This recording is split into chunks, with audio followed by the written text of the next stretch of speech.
जैसे वो soft soft बोल रहे थे ना, उनकी हर एक लाइन हमारे दिल पे जाके लग रही थी, हर एक लाइन महसूस हो रही थी कि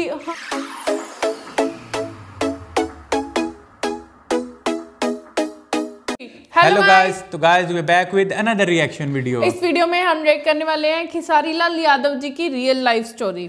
ये कमेंट्स में डायरेक्ट लिंक ही शेयर किया हुआ था कि खेसारी भैया की लाइफ स्टोरी देखो, क्योंकि मतलब हमें दोस्तों से पता लग ही गया कि खेसारी भैया जी सिर्फ मतलब सुपरस्टार एक्टर, डांसर या कॉमेडियन नहीं है, वो बहुत अच्छे इंसान भी हैं। ठीक है, तो हमने सोचा कि और नया गाना देखने से पहले उनकी रियल लाइफ स्टोरी देख लेते हैं। बिल्कुल, तो ये इंटरव्यू है एक, अच्छा, शायद खेसारी लाल यादव जी का होगा इंटरव्यू। हाँ, उन्हीं का इंटरव्यू होगा, तो वो बताएंगे, है ना। तो गाइस फिर देखते हैं real life story, exclusive interview Khesari Lal Yadav ji. Yes.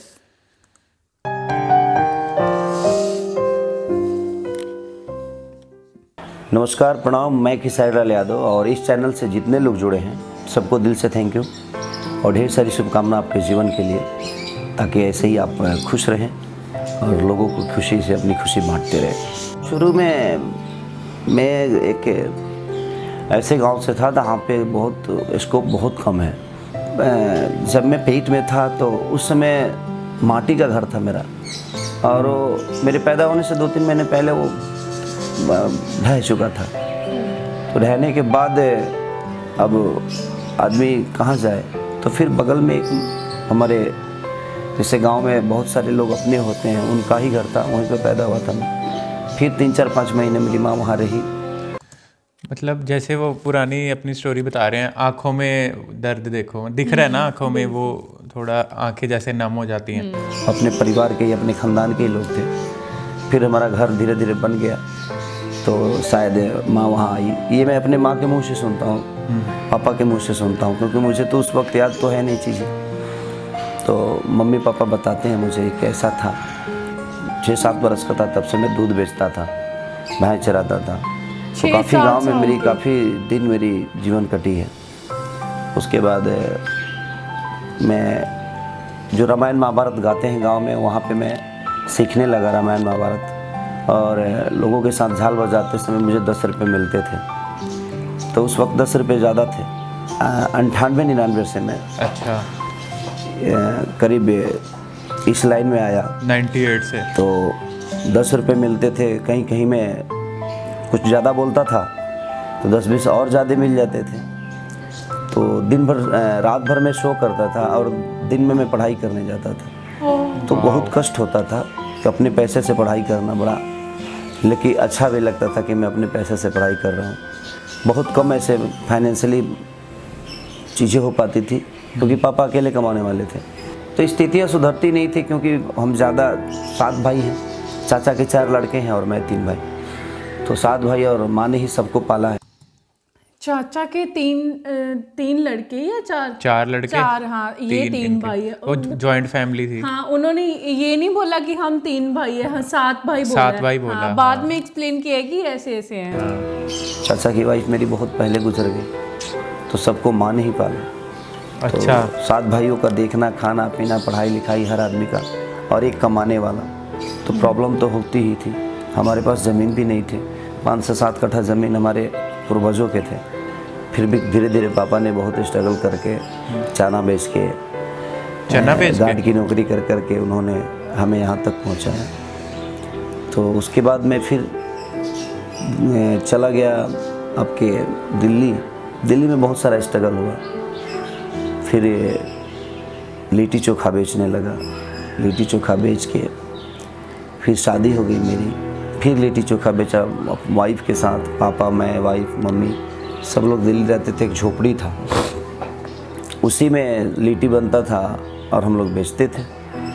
लेकिन धीरे धीरे उसी लिट्टी के पैसे से 10-20 और कुछ शो कर करके मैंने कुछ पैसे 10 या 12 हज़ार रुपये जुगाड़ किया था। अच्छा, साथ साथ काम भी करते थे और शो में भी थोड़ा बहुत जो मतलब टाइम मिलता होगा तो उस टाइम पे शो करते थे यार। और उसी पैसे से मैंने कैसेट गाया था, जो कैसेट फ्लॉप हो गया। अच्छा। कुछ आया नहीं, नाम भी नहीं हुआ।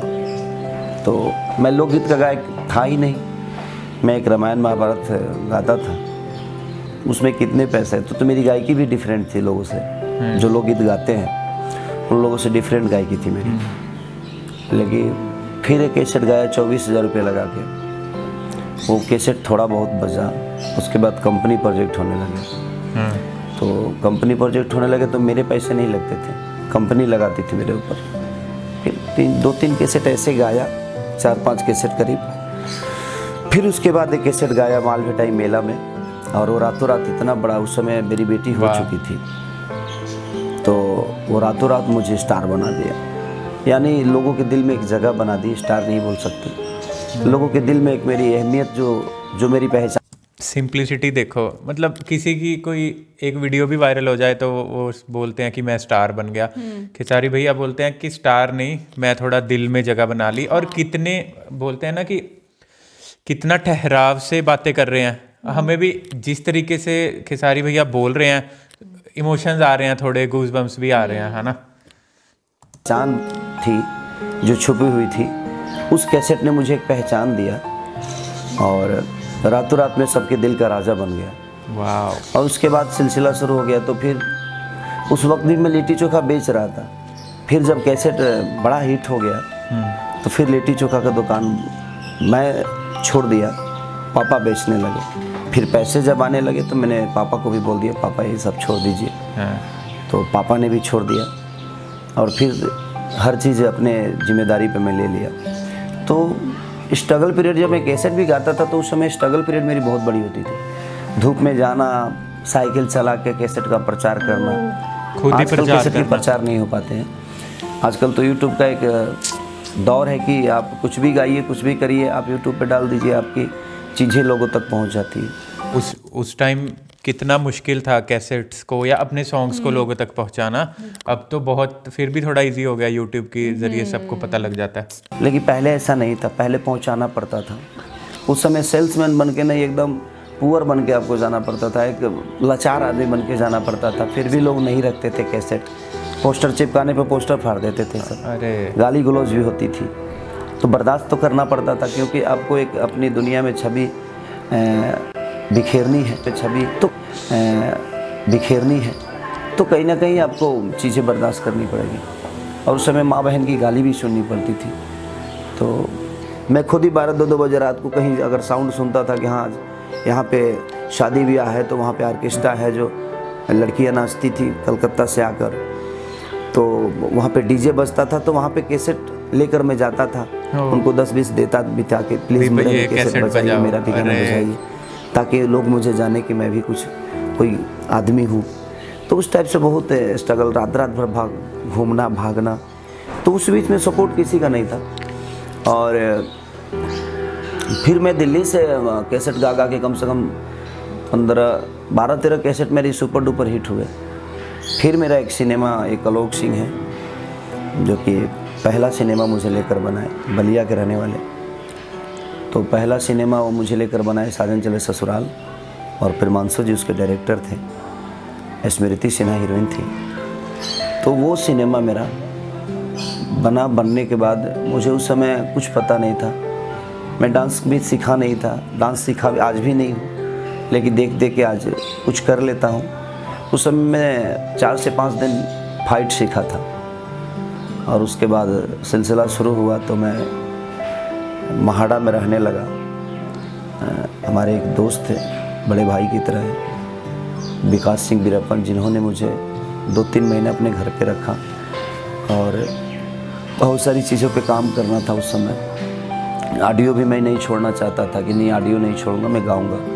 तो आज तक मैं ऑडियो गाता हूँ, हर सीजन में 25, 30, 40 गाने गाता हूँ मैं, और लोकगीत गाते रहता हूँ।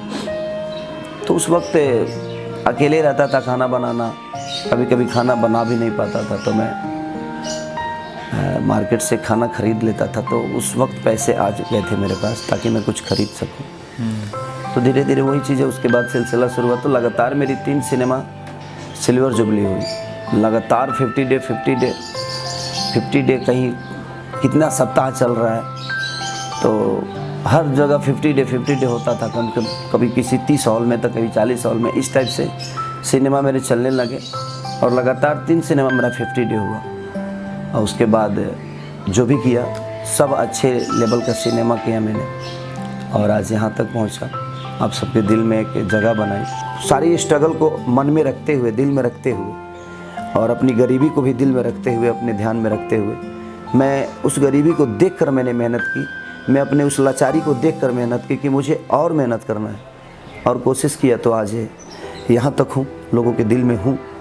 और कोशिश हर दिन करता हूँ मैं, जे आज 10 जानते हैं तो कल मुझे 15 जाने, ताकि मेरा मेहनत हमेशा ऐसे ही बरकरार रहे, और कोशिश रहे कि आज मुझे 30 करोड़ जनता मोहब्बत करती है, 40 करोड़ करती है, कल मुझे 125 करोड़ जनता में प्यार और आशीर्वाद दे, तो कोशिश यही रहती है। तो देखिए, जीवन जब तक स्ट्रगल करके यहाँ तक नहीं पहुँचे तो फिर उस जीवन का कोई मतलब नहीं। हम दौड़ के कुछ हासिल करते हैं तो हमें लगता है कि मैं दौड़ा हूँ, खुद को गिल्टी कभी फील नहीं होती।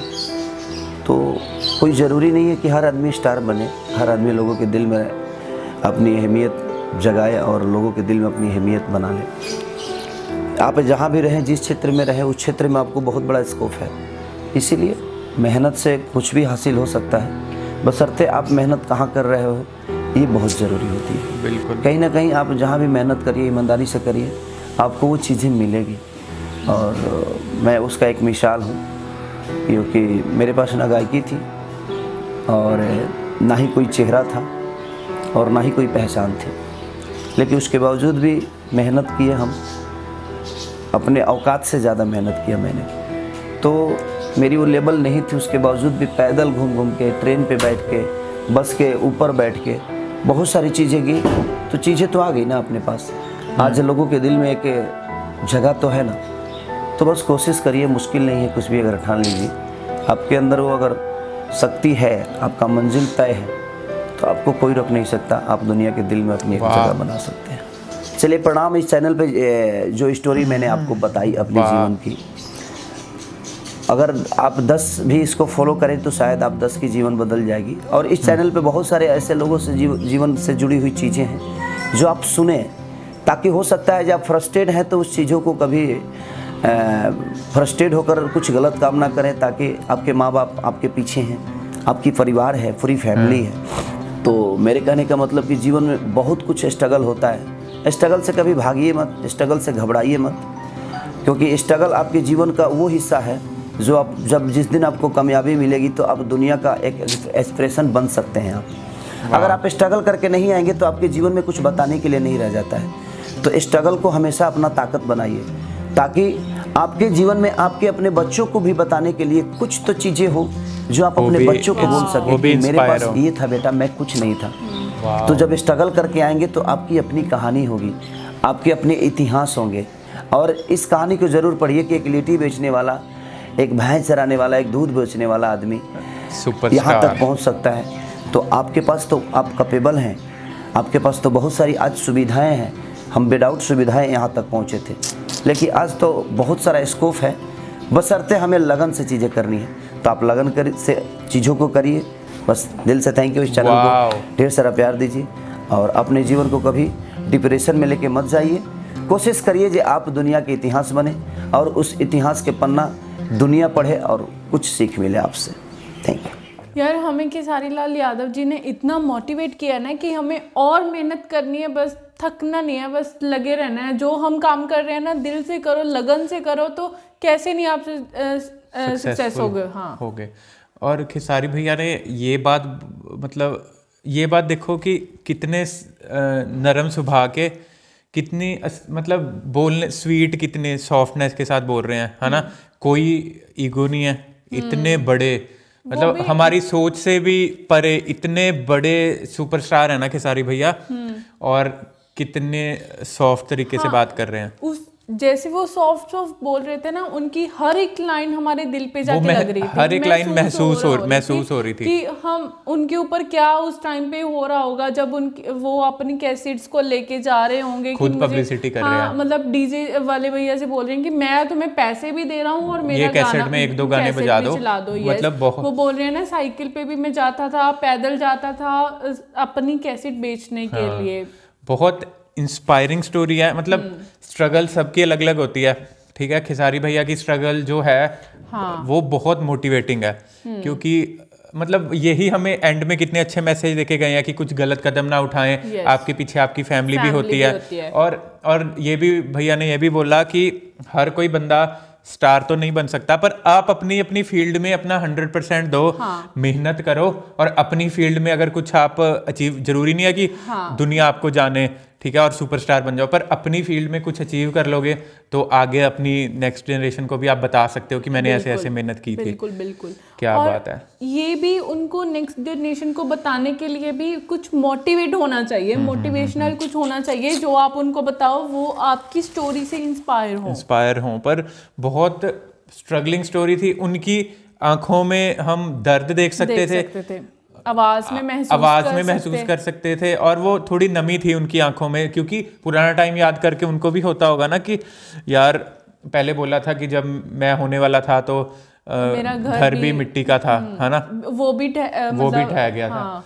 यार बहुत इंस्पायरिंग स्टोरी है। बिल्कुल यार। और आज अगर जिस मुकाम पे हैं, ठीक है, उसमें मेहनत है इनकी, टैलेंट है इनका, पर जो इनके मन में ठहराव है, जो ईगो बिल्कुल नहीं है इनके मन में, डाउन टू अर्थ है, उस वजह से ये लेजेंड है, सुपरस्टार है। तो वो बहुत जरूरी होता है कि हाँ, इनके लिए तो प्राउड मूवमेंट होगा ही होगा, और इनके पेरेंट्स के लिए कितना प्राउड मूवमेंट है जब वो बोल रहे हैं कि पापा आज से आपने भी मतलब नहीं बेचना वो शॉप जहाँ पे भी ये बेचते थे वो नहीं अब करेंगे हम काम, वो वाला कि अब थोड़े पैसे आने लगे। मतलब एक बार भी इनके मुंह से ऐसा नहीं सुना कि मैं ये बन गया, मैं वो बन गया। हमेशा बोला कि मैं लोगों के थोड़े दिलों में राजा बन गया। यही दिल जीता है, खेसारी भैया की मासूमियत है, ठीक है। नहीं तो आजकल तो यार किसी की एक वीडियो वायरल हो जाए तो वो तो खुद को वैसे बोलने लग जाते हैं ना, पर यही उनकी मासूमियत है, यही डाउन टू अर्थ उनकी पर्सनैलिटी है कि अभी भी सुपरस्टार बन के बहुत सिंपल है। और कमेंट्स में भी जैसे हमने पढ़ा कि बहुत जो जैसे लोड़मंद लोग हैं, नीडी लोग हैं, उनकी बहुत सेवा करते हैं। तो सही में यार खेसारी भैया को सलूट है कि कहाँ से उठ के कहाँ तक पहुंचे, और हम जैसों को भी इंस्पायर कर रहे हैं कि लाइफ में चलते जाओ, मेहनत करो, हार मत मानो। लाइफ का नाम ही स्ट्रगल है ना।